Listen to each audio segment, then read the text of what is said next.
Good morning, National Action Network. What's happening?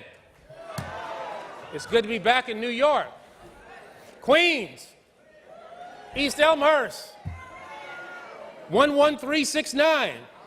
There we go. It's a pleasure and an honor to be back here with the warriors of the National Action Network, and that means women warriors, and all of its partners who are here this morning. And it's also especially good to be here with my good friend, my mentor, my teacher, my instructor, my director, the guy who ran the Justice Department, Al Sharpton. This nation owes much to the work of the people who are gathered here today, and I'm confident that a better America will be created by the work that you all will continue to do. Now, I am honored to count Reverend Sharpton and the National Action Network as allies, and really, more importantly, as friends in the important work of attaining justice and equal rights for all. Now, there is in the United States today a crisis of leadership, caused and perpetuated by an administration that uses fear to stoke division, race and ethnicity to polarize the country, and lies to support broken policies. You know, Kellyanne Conway talks about alternative facts. Where I grew up in Queens, we call those lies, you know? Now, it would be easy for Americans to grow pessimistic, I think, to give up.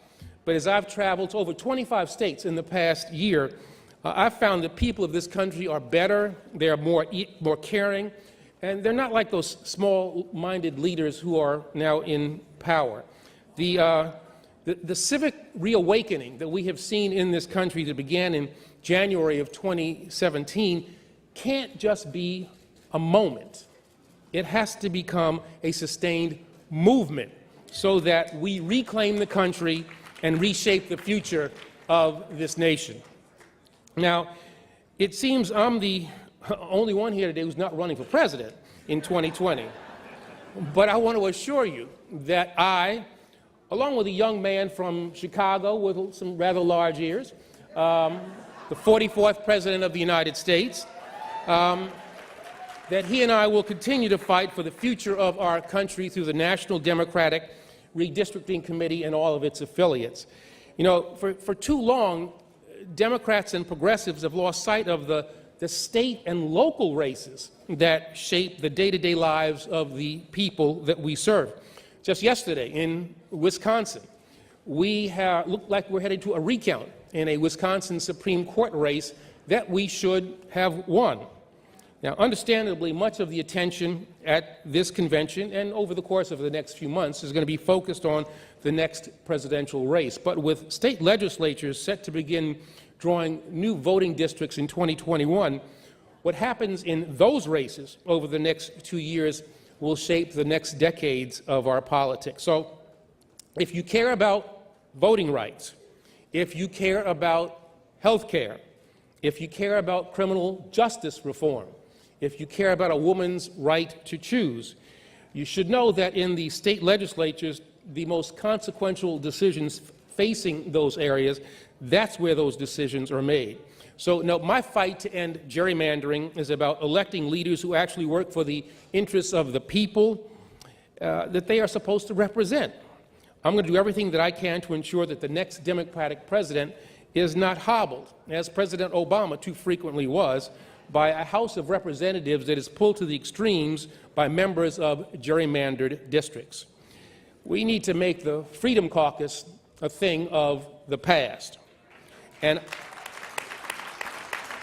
I will try to make certain that state legislatures are composed of people who pass laws that serve the people and not the special interest. Now, a primary question for the people of the National Action Network is who among the great candidates that you're going to see will you support in the coming months? Well, first, let me say something really clearly. And I hope this is obvious to you all, as I am sure it's going to become obvious to the people of this country. Whoever becomes the Democratic nominee will be better than the present occupant of the White House.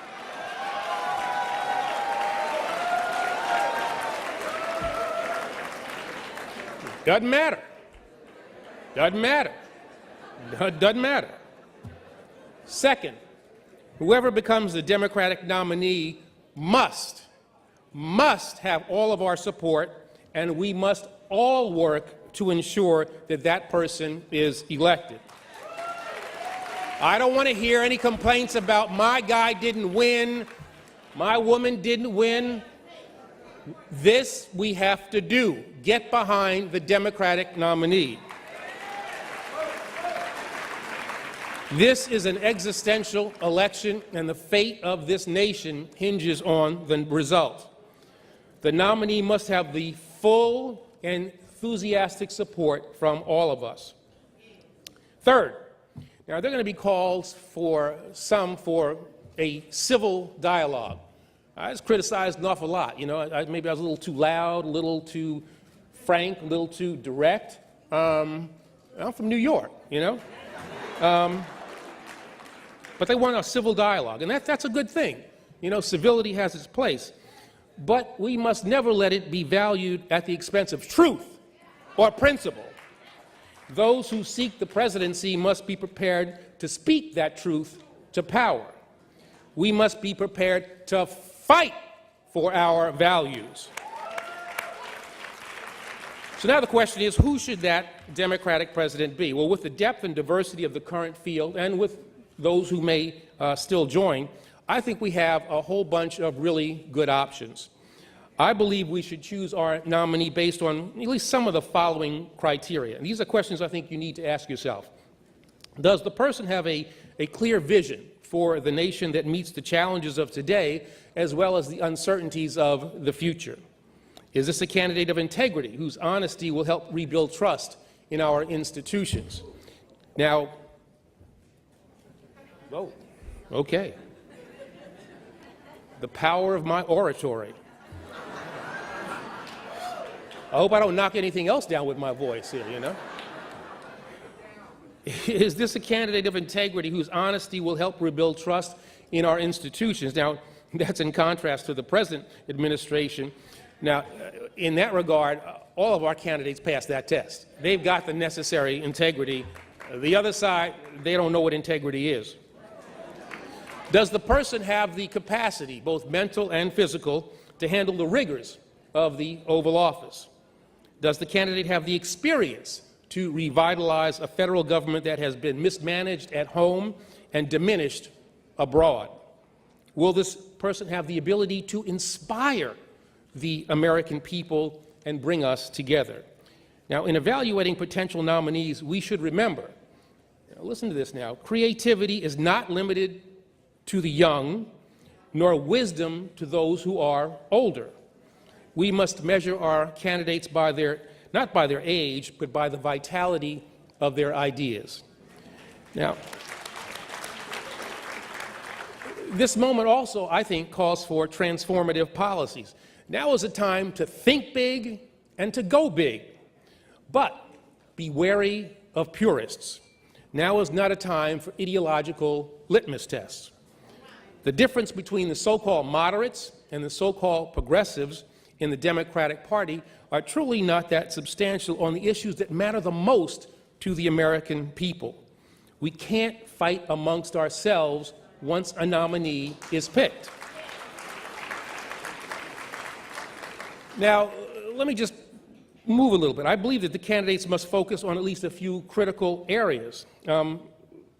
First, inspired by our history as the party of Franklin D. Roosevelt, Democrats must restructure our economy in a way that promises economic security for the middle class, creates genuine opportunities for upward mobility, and attacks the income inequality of this new Gilded Age. And we can't have a better economy for working people without a health care system that simply guarantees universal coverage.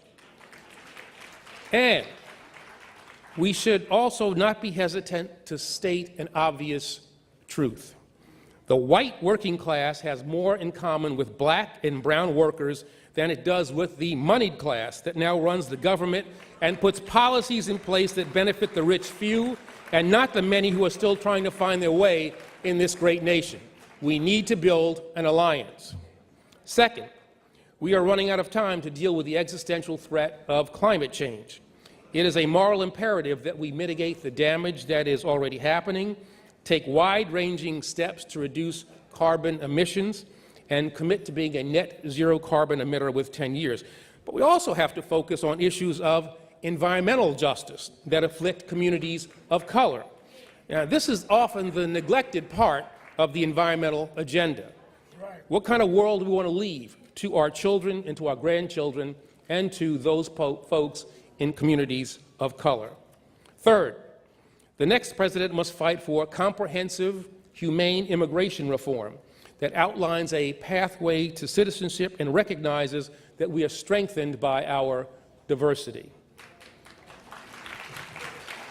Fourth, the recent First Step Act was just that, a first step. It must be followed by much more sweeping criminal justice reforms that end the costly and illogical tough-on-crime laws that have swelled our prison ranks but have not done enough to keep our communities safe or intact. The efforts of the Obama administration in this area must be reclaimed, and then they must be built upon. In this country, too many people go to too many jails for far too long for no good law enforcement reason. Fifth, our next president should prioritize the healing of the nation and not be hesitant in identifying all forms of bias and discrimination, nor be meek in seeking their elimination. Americans must recognize each other as partners and not adversaries. And our next leader must be conversant with the concerns of people of color and must be genuine in dealing with those concerns. It is not enough for any candidate or for any party to come to this gathering only in those years when there's a primary season, or only to show up to a black church the Sunday before a Tuesday election seeking support. Commitment to the cause is measured by what a person does, what a party does when an electoral outcome is not at stake. Lastly, we must restore the core of our democracy and protect voting rights. There is nothing more fundamental to the well-being of our nation than the right to cast a ballot in fair elections and free from foreign interference. The right to vote is the most fundamental of rights. It is not a privilege. The Republican Party has used voter ID laws, gerrymandering, and the purging of voter rolls to undermine that right, while doing absolutely nothing to protect our electoral system from another foreign attack. So we have to reconstruct the Voting Rights Act to ensure that every American has a full and equal say in our democracy. This is the defining issue, the defining civil rights issue of our time. Now, I know there are going to be disagreements during the primary season, but Democrats and all of you here at the National Action Network, I think, should heed the words that President John F. Kennedy was tragically prevented from delivering on November the 22nd, 1963, the day that he died, in a speech that he was never able to give. Let me just quote him. "Our duty as a party is not to our party alone, but to the nation, and indeed to all mankind. Let us not be petty when our cause is so great. Let us not quarrel amongst ourselves when our nation's future is at stake." The party and all of you should never lose sight of our primary objective, making sure that a Democratic president is sworn in on January the 20th, 2021. That is the bottom line. It is time to end this era of division, malfeasance, incompetence, and corruption.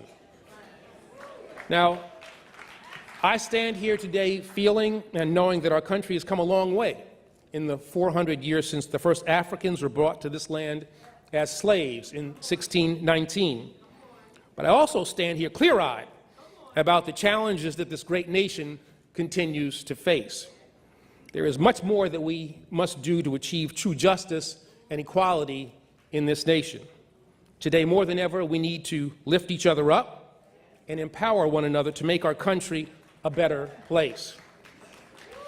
We must all do our part to help make certain that this nation becomes true again once to our founding documents and makes real the promise of America for all of its people.